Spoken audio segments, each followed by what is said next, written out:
48 নম্বর আয়াতে আল্লাহ বলেন, ইন্নাল্লাহা লা ইয়াগফিরু আন ইউশরাকা বিহি ওয়া ইয়াগফিরু মা দুনা যালিকা লিমান ইয়াশা। নিশ্চয় আল্লাহ তার সাথে শিরকের অপরাধ এটা আল্লাহ ক্ষমা করেন না। শিরকের অপরাধ আছে, যাকে তার জন্য ইচ্ছা আল্লাহ তাকে ক্ষমা করে দেন। শিরকের অপরাধ আল্লাহ ক্ষমা করেন না। সূরা জুমারের 62 নম্বর আয়াতে আল্লাহ বলেন, লা ইন আশরাকতা লাহবাতান্না আমালুকা। তোমার জীবনের সমস্ত আমল বরবাদ হয়ে যাবে।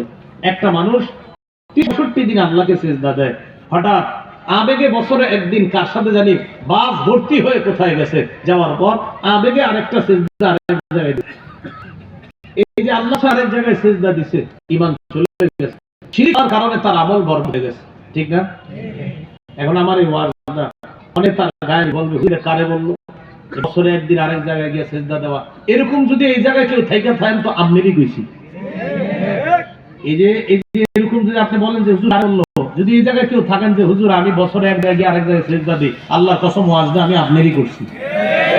আপনি ছেড়ে দেন, উনি এই কাজ করেন না। আপনি মরলে আপনার খবর আছে, আপনি এটা করেন না। আল্লাহ হেফাজত করেন, আমিন। সহিহ বুখারীর বর্ণনা 6861 নম্বর হাদিস, আব্দুল্লাহ ইবনে মাসউদ রাদিয়াল্লাহু তাআলা আনহু বর্ণনা, তিনি বলেন, ক্বালা রাজুলুন ইয়া রাসূলুল্লাহ আইয়ু যামবি আকবারু ইনদাল্লাহ। ইয়া রাসূলুল্লাহ, আল্লাহর কাছে সবচেয়ে বড় পাপ কোনটি আপনার কাছে জানতে চাই। নবীজি বললেন, আনতাদউ লিল্লাহি নিদ্দান ওয়া হুয়া খালাকাকা।